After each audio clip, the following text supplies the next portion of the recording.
With the school board, May 4th, 6 p.m. to order. Roll call, please. Mayor Allison. Here. Tom Baylor. Here. Kathy Sherman. Here. Jeff Guard. Here. Melina Meyer is absent. Ann Schaefer. Here. Kristen Carpenter. Here. And Ken Jones. Here. And I will call the roll for the school board. Cheryl Gleason. Here. Barb Jewell. Here.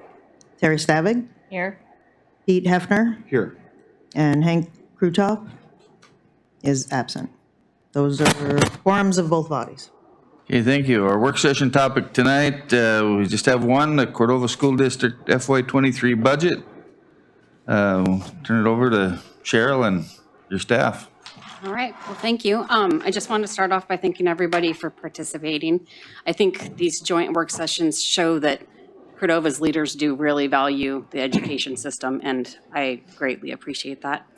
In the information that the districts provided here, you'll see three different projections of revenue and expenses. The first one having the current BSA with a max contribution from the city. And I'm just going to real fast kind of give a brief overview and then hand it off. The second one has the BSA that is kind of on the table with a possible increase along with the max contribution from the city. And then the third one shows if the BSA and the current contribution from the city stays the same. And I think that's kind of the brief overview. They each show the prior year's actuals along with a year-to-date for this year. Some of our stuff happens later on in the year, so that year-to-date one's a little bit, well, it doesn't show the full year. Anyhow, I will turn it over to the superintendent to go over some of the changes and things that the district's facing. Good evening. This is Alex Rustin, Superintendent. As Cheryl mentioned, thanks everybody for being here. It's been quite a while since I've sat in City Council chambers, so it's nice to be back and seeing all of you in person. And so what I would first like to do is probably start with page 3 in the handout. And just to kind of go over, you all have seen this format, I think, before in terms of what the district's anticipated expenditures are along with our proposed or anticipated revenue. And just a real 30,000 foot overview, we go through to determine sort of what our revenue is from the state. That happens during the October count period in any given year. And then it's usually not until about January of the current year that we actually know what our revenue from the state is going to be. So we start our school year, our fiscal year in July, and we go through 6 months of the year without knowing what our revenue is going to be. So as you can imagine, that's sometimes a little bit of a disconcerting perspective for us to have as a district, just not exactly knowing what our revenue is going to be from the state until about halfway through the year. And so, you know, we have to make some decisions and some assumptions with our fingers crossed that state funding at least is going to come through as we anticipate or hope it to be. So on page 3 of the handout, we just wanted to present or kind of give you a scenario that moving our expenditures forward from this year with the addition of some additional needs that we have. This would be sort of the project and the city's contribution of 1.7 million in cash. If that were to be the city's contribution for our next school year, we would be looking at about a $553,000 deficit based on what our needs are or what we anticipate our needs to be. And so again, you can see that the revenue in the top portion of that page shows what, again, if the city's contribution direct appropriation were 1.7, plus the in-kind contribution, and then the remainder of those revenue expectations.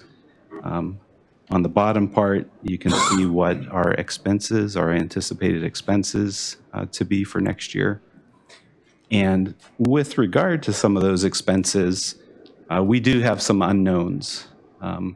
Fuel costs, increases in goods and services and so forth. We can't necessarily, we don't know what those are going to be.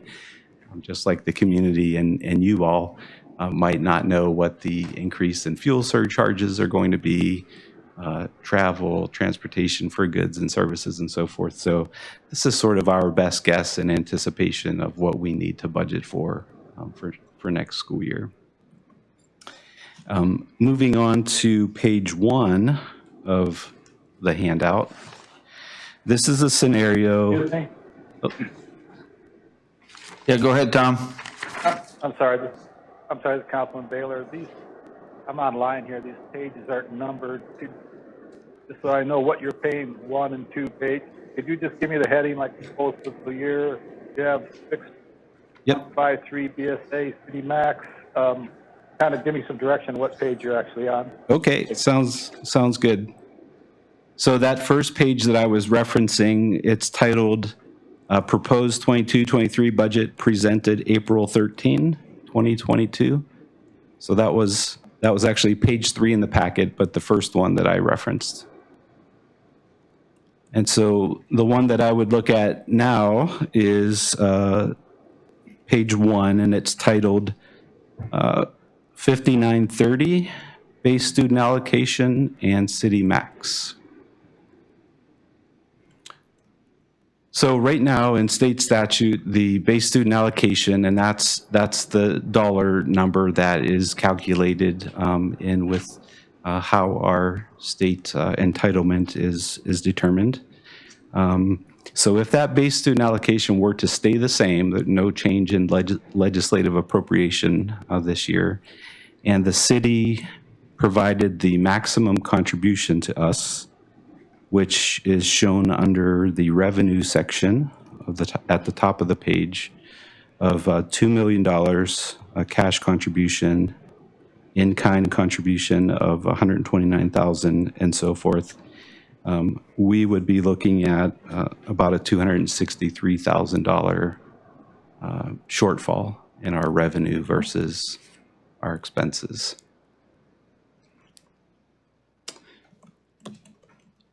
And then moving you to the next page, which shows 6153 base student allocation and the city max.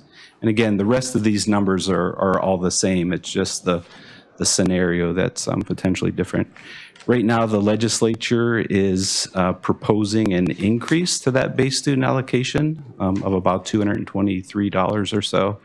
So if the new base student allocation were to pass into law, and the city contributed the maximum allowable contribution, the district would be looking at about a $28,000 shortfall in revenues versus expenditures. And while we hear from folks down in the legislature that there's a good chance that the base student allocation is going to increase, and between the House budget and the Senate budget, there are some additional considerations to provide some resources to school districts outside of the base student allocation in the form of one-time appropriations if that increase doesn't happen legislatively. But we won't know, of course, until the session is over and the budgets are presented to the governor for consideration. So these are sort of 3 scenarios that we are thinking about as we're having budget conversations in the district. Our ask to the city is going to be the maximum contribution. The contribution this year of 1.7 million cash contribution, while that certainly has helped us and helped meet some needs, there are definitely additional needs that we have. And when we start looking to next year, we have increases in our student special education population, which is really a great need that we have. We have several goals with regard to increasing reading proficiency, particularly with kids in grades K through 3. So we need additional resources in that area.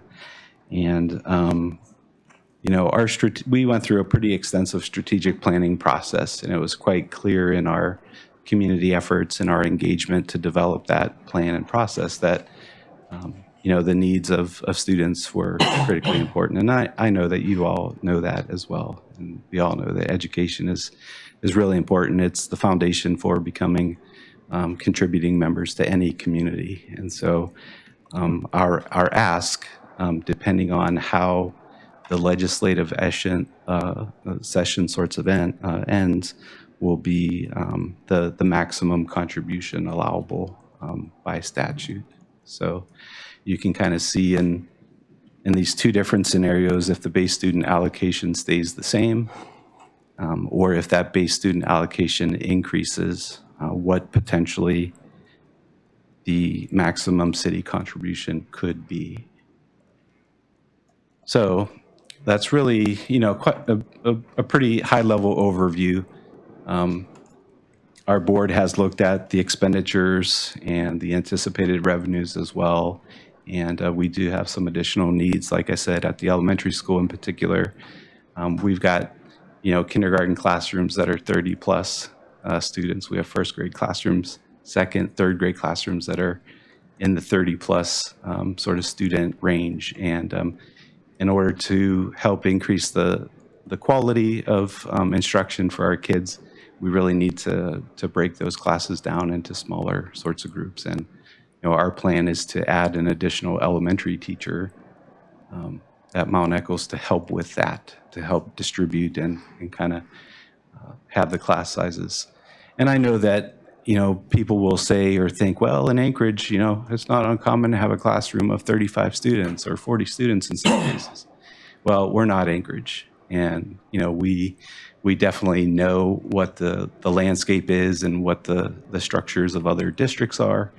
And, you know, we want to basically, you know, have good say and control of what happens here, right? That's where our locus of control really resides. And so if we can do things to help increase opportunities for students and opportunities for quality instruction, then, you know, we have some needs to be able to do that. So I think with that, we're happy to answer questions or hear comments or hear some ideas or thoughts that that you all might have in regard to you know, some of what we've put before you.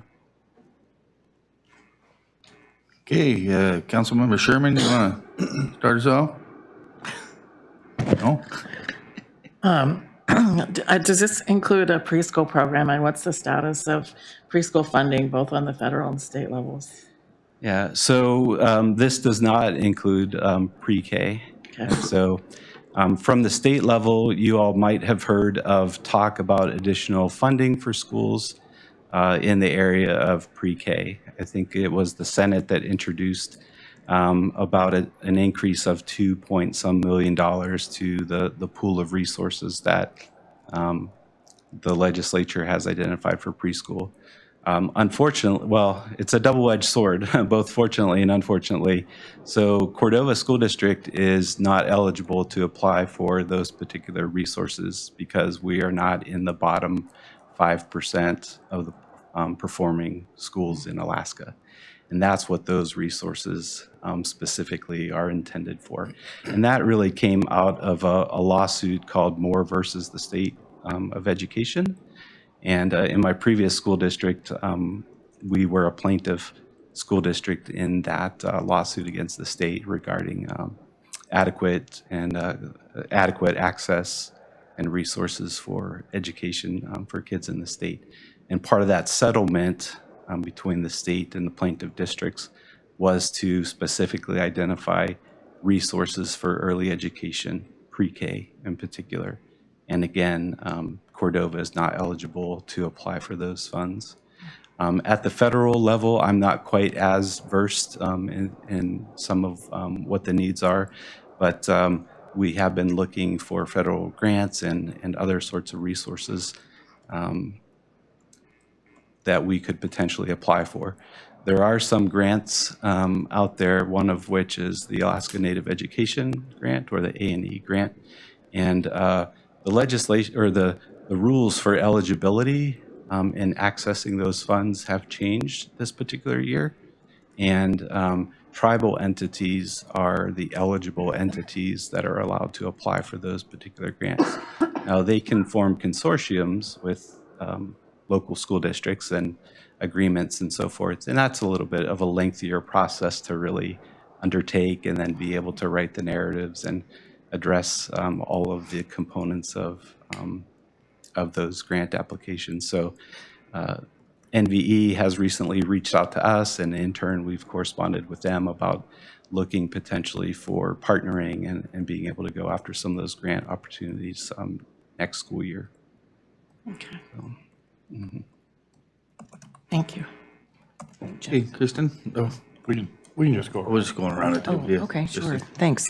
I just was looking at the funding levels, and you talked about it a little bit, but it looks like the biggest increases in light items are in the regular instruction and the special education, and I wondered if you could just talk in a little more detail about that, how many more instructors there are in those Sure. increases, I guess, or what, yeah. Yeah, so in the area of regular instruction, we've had some unfilled positions in recent years, and the past couple of years, we have wanted to fill some positions, but due to our revenue sort of stream, we've had to make some decisions not to fill those positions, just because we didn't end up having the revenue to do so. But one of those positions is a PE and health teacher at the high school, junior high school. We haven't had one for well over 4 years. And so we're juggling ways in which to help students earn their PE and health credits so that they, in a 4-year period, are eligible to earn those and graduate.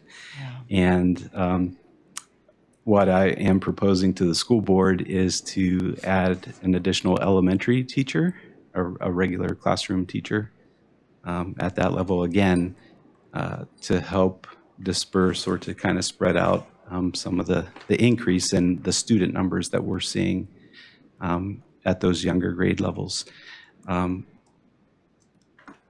So, when I talk about increased numbers at the elementary school, that doesn't necessarily mean a net increase in our student population altogether, just because we have a certain number of kids graduating in any given year, and maybe the number of kids coming in aren't always the same as the same number that are going out. So again, when I talk about increases in student population, while that comes with some additional revenue as part of the base student allocation, it's really not enough to sort of meet the needs of students, or we would see bunching up of students in certain grade levels, right, where we need to sort of address the need at those levels, and then those classes would likely move through the system, right, in bigger groups. And so that's an additional position that we really see that we need. And then an additional special education teacher at the elementary school. Right now, our current elementary teacher, special education teacher, has about 52 or 54 students on their caseload for special education, and that is a heavy lift. That's a heavy lift for even the most seasoned of teachers. And so being able to have an additional special education teacher helps to not only alleviate the workload for special education, but it also allows for an increase in quality and opportunity to work with students across the spectrum of needs that we have. We do see some students probably at the preschool aged coming in next year with some special needs. And by federal law, when a student turns 3 years old, the local school district has to provide special education services. And the funding resource or the funding allocation that we get for students that are preschool aged is a 0.25 FTE. And FTE stands for full-time equivalent. So the kindergarten student, the K2 through 12 student that comes to school every day full-time is a 1.0 FTE as it relates to funding purposes. But those pre-K age students, we get a value of 0.25 on the base student allocation for those students. Okay. But we have to assign a full-time person or a full-time teacher to help work with those students, even though, again, the funding mechanism is at a 0.25 level. Thanks. Councilmember Gard. I've had my question asked, and you've been kind of filling in some of the blanks for me. I'd done some quick and dirty math, and we'd been looking at an 8.5% increase. You guys were looking at needing for next year, and I just had kind of wanted to get breakdown with where that 8.5% was going, but I guess I kind of got some of that. Yeah, and I guess I would add to that, just for perspective or point of reference, when we hire a certificated staff, that cost to us when we include salary and benefit is around $100,000. That's really about the extent of what we have to budget. And so, not only are we needing certificated staff to help address some of our instructional needs, we really need support staff as well to be able to help manage and work with students individually, particularly students with intensive and special needs. And not all students who are receiving special education services need a one-on-one person, but we identify those students as intensive needs students, is kind of the term that's used. And those intensive needs students often require a one-on-one aid to help them sort of navigate the day and get through the day. And so we are anticipating approximately 12 students having intensive needs for next school year.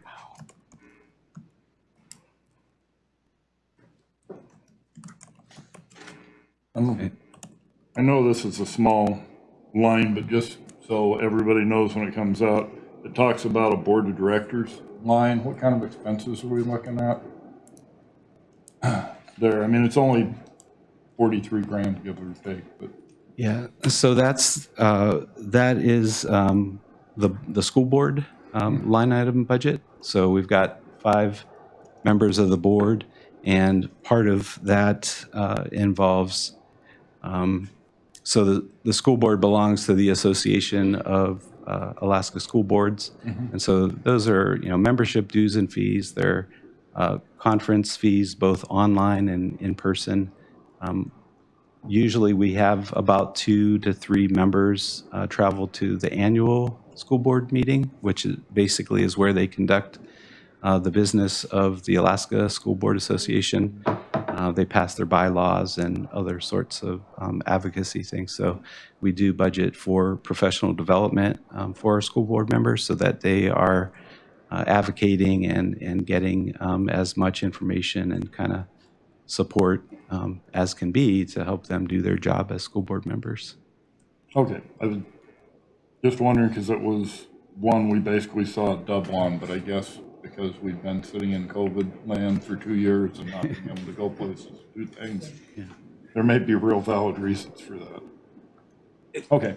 And then one other thing I just thought I'd mention is that we always budget to the max on those, like for 5 people attending, but you'll notice backwards that not all the board members attend. So we always budget a little bit heavy so that, we want all the board members to go to training and such. But usually people don't go to all the trainings. We just budget a little bit heavy on that.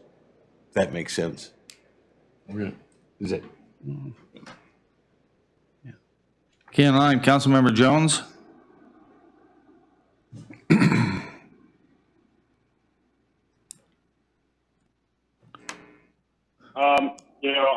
really had questions on the preschool thing. That's already been covered. So nothing from me right now.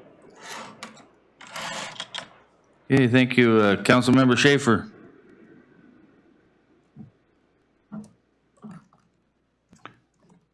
Yeah, thank you. Yeah, a lot of the questions that I had written down have already been touched on. I guess you already talked about this a little bit, but maybe I missed it. But the potential grant opportunities with NVE, could you talk about that a little bit more? You said that was maybe more a long-term solution, or did I misunderstand? Sure, this is Alex Russin. So it's probably premature for me to speak in any great level of detail, Councilmember Schaefer, on that. So NVE recently came to the board, to me, and talked about a grant opportunity through the Alaska Native Education Act grant. And so in years past, school districts were able to apply for those funds directly. And the intent of those funds is to increase equity and opportunity and access to education for Alaska Native students. So that has to primarily be the purpose of applying for those grants and resources, is to, again, increase the opportunities for Alaska Native students. Once a school district has sort of worked on addressing the need for Alaska Native students, then grant resources could potentially be opened up and used for non-Alaska Native students. And so the way that we need to work with NVE on coming up with a memorandum of agreement to work as a consortium on accessing those grant opportunities. And so that really is, it's not something that you do in the course of a weekend or even a week or month. It's really a longer term planning activity that we need to sit down and work together about developing a program, a pre-K program, just by way of example, or a food service program, or any other program that might be associated with the school district. And so just sitting down and working with them on how we intend to use the resources, what the funding mechanism would be if, if NVE were the fiscal agent and the school district were the sub-award, sort of sub-award receiver, and then really figuring out what that program looks like, right? We would have to take into consideration staffing. And so when we talk about a pre-K program, for example, really looking at about a 7 or 8 to 1 pupil teacher ratio. And as I mentioned, a certified teacher that we would have to, or that we would want to have in place, is a $100,000 cost to the district. And so, again, just using my example of, right now we're serving 5 preschool age students with special needs. And if we were to have a pre-K program, for example, what's the maximum number of students that we could take on? And how are those students determined or selected? So there are lots of logistical things to take into consideration in developing or operating a particular program. Space is a consideration. So if we add an additional elementary school teacher to the school building, that is going to displace a speech language person that we have currently, and so we're going to need to find a different location for that person within the building. And then, where do we put another program that would have kids in it all day? So again, we would be looking at working in partnership with NVE, for example, or any other entity out there that could make funds available to us, and just really working through the logistics of how that would operate. So Not sure, Councilmember Schaefer, if that answered your question, or maybe it answered too much. Sure. Yes, thank you. All right. Okay, Councilmember Meyer. Yeah, thanks. Could you expand a little bit? You were saying that there's I guess in the grade school level, class sizes being in the 30 range. Is that for the grade level, or how many teachers do you have for each grade right now? How does that break down kind of? Right. So I'll start with kindergarten. At the start of the school year, we anticipated having about 32 students in kindergarten and ended up with about 28. And we had 3 different sessions of kindergarten. So we really broke that down into about 9 or so students, 10 students per session. So we anticipate around the same number of students for next year at the kindergarten level incoming. So we would be looking at 2 kindergarten teachers. So the kindergartners this year, the 28 to 30 that we currently have, will be moving on to first grade. So we would like to continue having 2 teachers in first grade, just like this year. Our first graders this year moving on to second grade are in the high 20s, hovering right around 30. So we would be looking at 2 second grade teachers next year. And the 2 second grade classes this year moving up to third grade are right around 30. And so we would anticipate adding a second, third grade teacher next year, so that we would have 2 kindergartens, 2 first grade, 2 second grade, 2 third grades. And then that fourth grade class next year is going to be in the 30 range. And I've got some strategies on how to address that without adding staffing that I'm not ready to publicly talk about yet. But it would be doing some code teaching among staff members and so forth. So. And just to clarify, the kindergarten, we have 2 people, but it's a 1.5 FTE. Is that correct? Or is it 2 full-time? So currently we have 2 kindergarten teachers that are doing 3 different sessions. So we have in the mornings 2 sessions of kindergarten, and then in the afternoon we have 1 session of kindergarten in which one of those 2 teachers is working on, and then that other teacher is helping to support a large third grade class. The kindergarten teacher is working in the third grade this year in the afternoons to help support the third grade teacher with that large class size. Thank you. And then 5th and 6th, we just have 1 currently, right? Yeah, right. Yeah, this year, the 5th grade class has, I think, 25 students, and the 6th grade class is a little bit smaller. It's in the low 20s.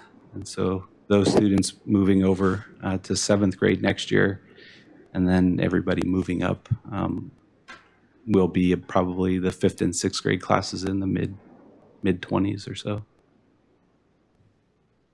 And those students, the older you get, fingers crossed, we make some assumptions, but classroom management, kids tend to be able to regulate behavior and different things a little bit better than some of the younger kids, but not always the case. But as kids progress through their grades, right, having class sizes be a little bit larger, not too terribly much larger, but a little bit larger is manageable for a teacher. I know in my first year here, 7 years ago, we had some non-special education paraprofessionals or teacher aides in the classroom. And during that time, we have had to sort of reassign people to the special ed support services area and not having what you would think of as regular classroom aides in those grades. And so we would love to be able to hire some additional staff to help support those needs, not only in the younger grades, or in the special education services, but in the regular classrooms as well for aides and paraprofessionals to be able to kind of move around in some of those upper grades as the need sort of demands for there to be an additional hand in the classroom with various things. Councilmember Meyer, did that answer your questions? It did, very much so. And then also, how many students do we have in the grade school, and then how many do we have in the junior high school? We have about 196 in the elementary school and about 130 in the high school, junior high school. So our total school population is about 336. I'm not a math person, but 346. 26. Okay. And when we budgeted, we were off by about 4. So when we made our projections last year, we thought that we would, get funding for about 330 students, and we ended up getting funding for 325 students this year. So that's not a terribly big gap in funding that we were anticipating versus what we actually received. Okay, great. Thank you.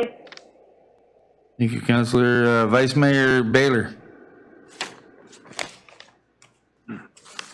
Yes, thank you. I guess I want to apologize for my interruption. I was able to go on another computer here and expand out, and there are page numbers. Imagine that. Let's shift gears and let's talk about maintenance of the facilities. I see you have a budget line there of operations and maintenance. How are we doing on that?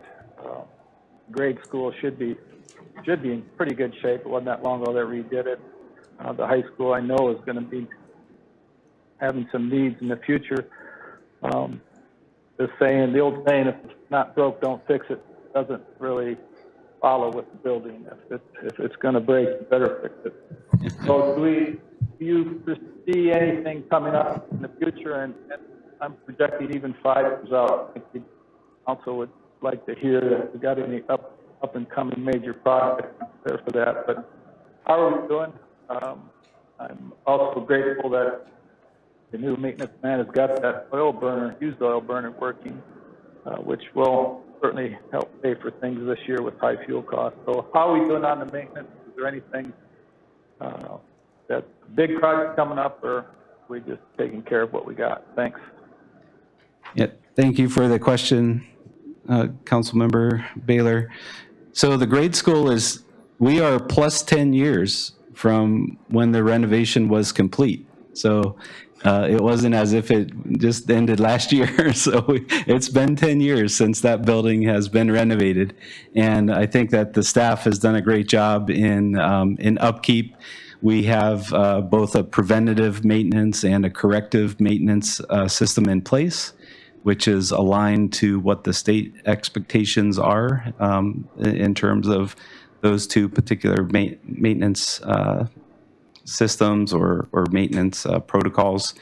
And so, we have had some hiccups with regard to some electrical and some boiler-related issues at the elementary school, but those have since been resolved without too terrible amount of resources that we've had to expend on those. At the high school, so that building was built in 1965. It's one of the older structures in the state that's still operating. Actually, Mount Echols, built in 1955, is the oldest operating elementary school in the state. And we certainly thank the community and city council for taking on, the effort at getting that building renovated and in real good working order. At the high school, we are in the process of working on a facilities needs sort of plan. And we believe that, the high school is in need of a major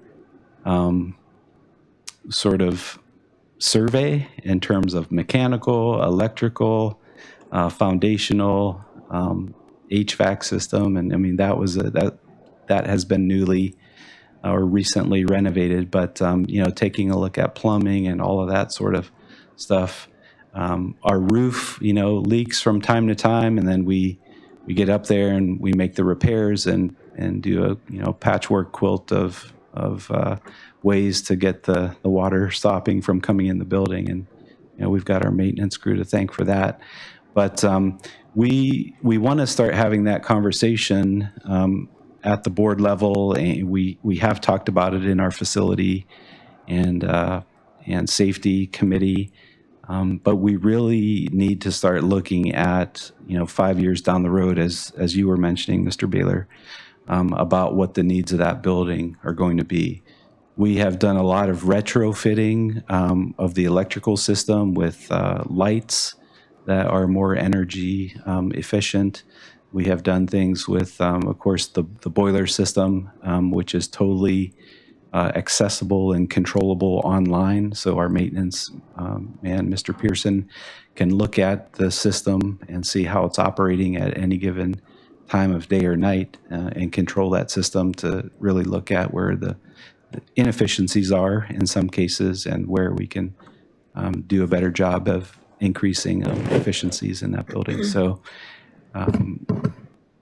the city manager and I have just briefly talked recently about the needs of the facilities and how we might be able to look for some resources to really get some needs assessment done on that high school building in particular.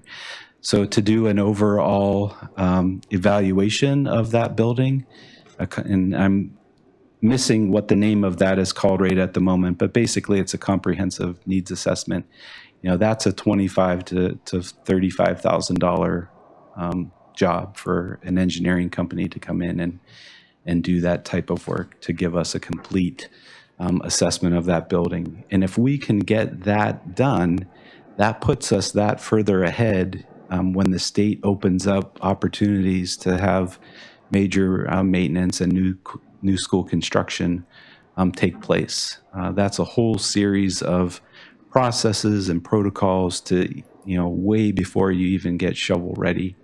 It does include having a lot of those assessments done in advance so that our application could be scored higher and having us move up on that list of facilities and buildings to be either newly constructed or a major renovation done. And if I could add on to this, City Manager Howarth, we did, City Council has approved with that last round of funding for capital, we did put a pretty big chunk of money in for building assessment. And one of the buildings that we are looking at as part of that is the school. And we are definitely proceeding with that, and we will be in close contact with the school district on how we might best help with that. But we did allocate resources for building assessment. And there are two facilities that have direct impact on the school, one of which is the pool. It's used extensively by the school. We want to make sure that that physical education opportunity is still available to all the students. And there are some pretty big issues with the pool right now, as well as the high school. So those are two facilities that I think will benefit from this assessment and provide us some direction on how to go forward with either renovation or replacement.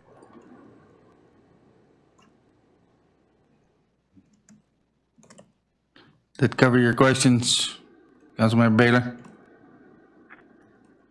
Yeah, and thank you very much for that. And I would also ask your board of committees, you have these discussions of what's needed and upcoming on that building, and perhaps pass that information on to council would be appreciated. As you can imagine, I kind of got an interest in how that building gets maintained. And I've seen on more than one project in this community where outside people come in and just ridiculous things. So it's good to get some of the local input. And I appreciate it. Any information you give us as you go down that road. Thank you. I would add to Mr. Baylor's question. I think you had specifically asked about needs at the high school and what we're looking at right now. So there are 3 boilers at the high school. There's a primary, a secondary, and then we have that waste oil burner. We've been operating on the secondary boiler for, well, years before I got here, so that's been probably at least 10 years.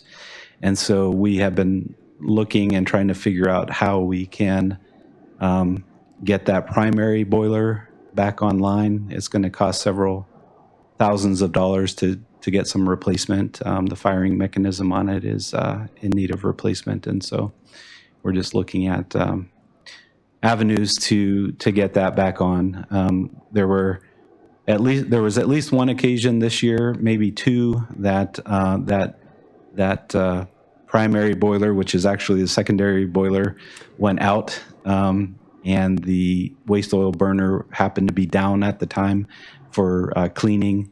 And Mr. Pearson cleans that at least once a month, and oftentimes it's down for a day or two because of the way in which he cleans it and takes care of it.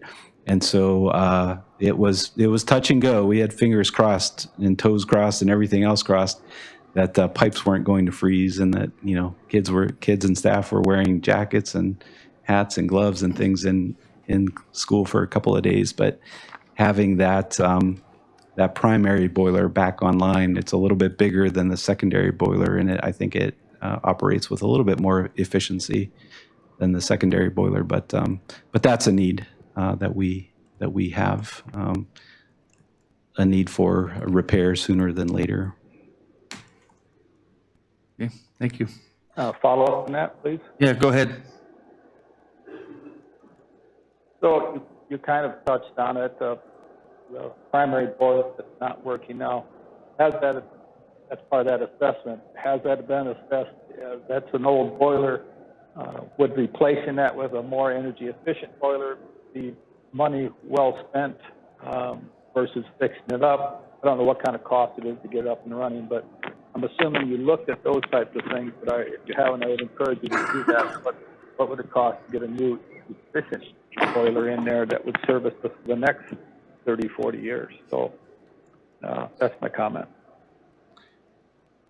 Yeah, it's a great question for sure. And, part of the consideration is what's the life of that building, the conceivable life of the building. I mean, again, built in 1965, and it has had some renovations and additions done over time. But getting that assessment done will really give us a better indication as to what the real life, anticipated life of that building is.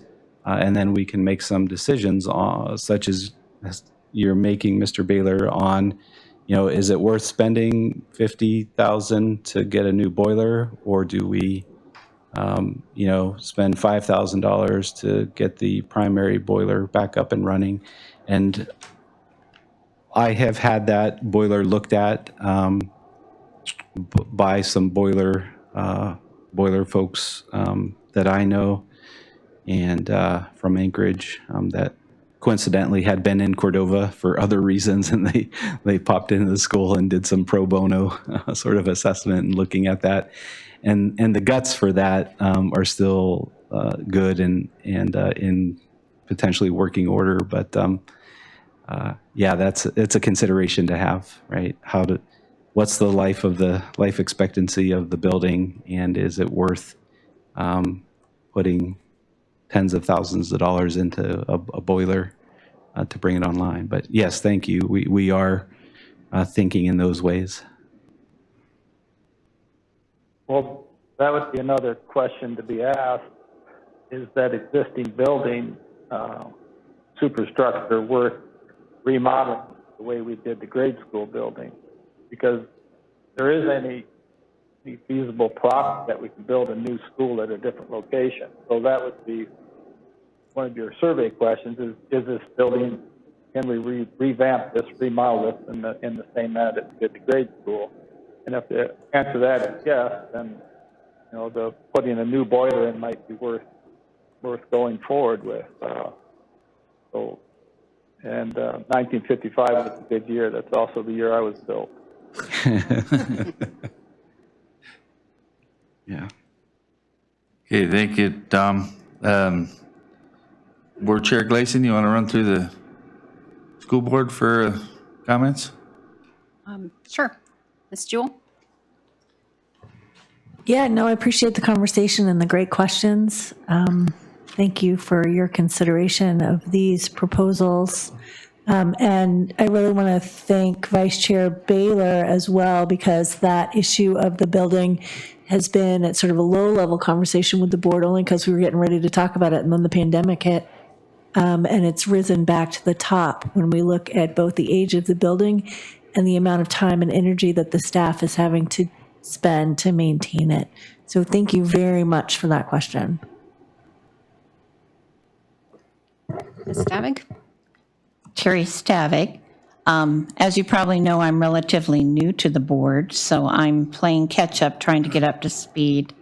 I guess what I would like to say is that in the last 2 months, I've been visiting classrooms, especially I visited the special ed classroom at the elementary school twice, and the need is extremely real. And when I found out that Alex was considering adding a second special ed teacher, which would be an entirely new position, that really is necessary. So I was happy. I'm happy with the decision making that is going on there. The other thing I would have to say is that I very much promote the idea of a pre-K, especially when we have so many students that are vulnerable in terms of their needs.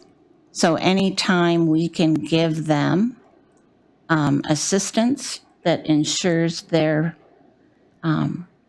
ability to learn in the future, I think we need to be doing that.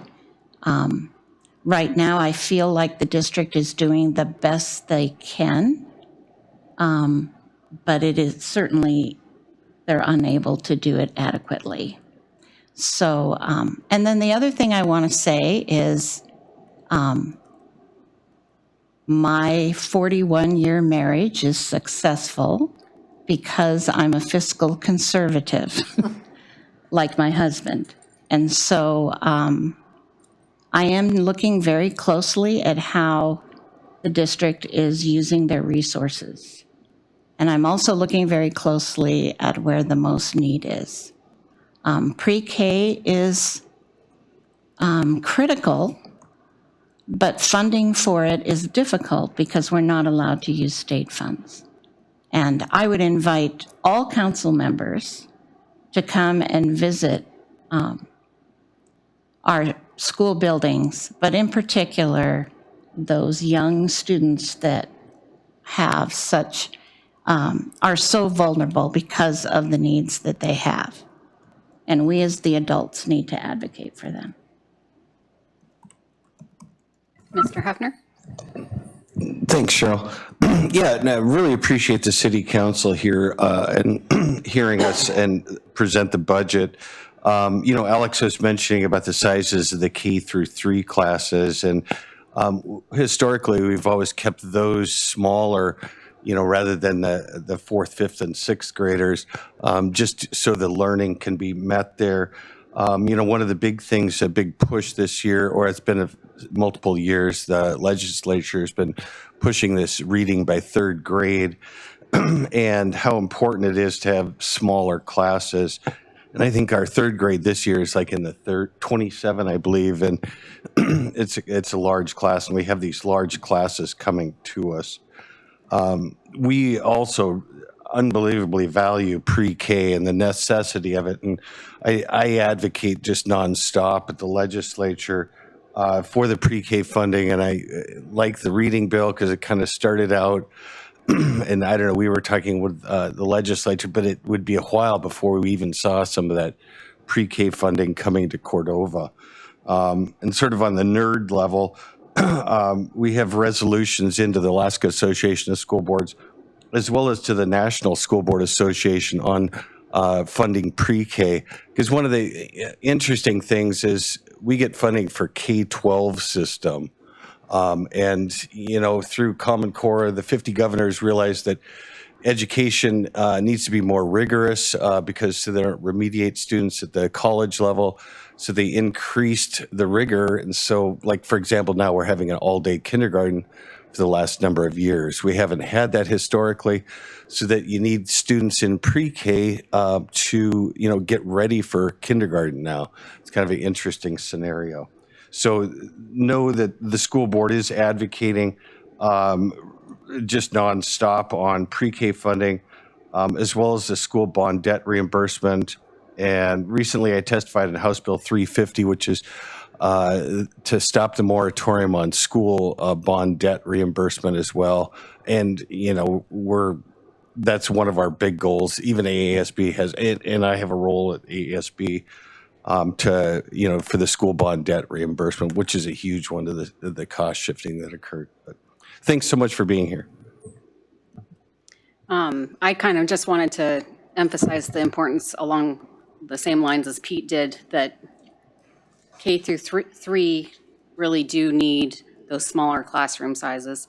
I know, saying that we need 2 in each of those might sound like a lot, but so much is being taught in those levels that that a 28 or 30 kid classroom really is overly large. And yeah, just another thank you for the council's attention tonight, and just feeling like, it is a team effort. We are all focused on the same thing, and I really appreciate that. So thank you, guys.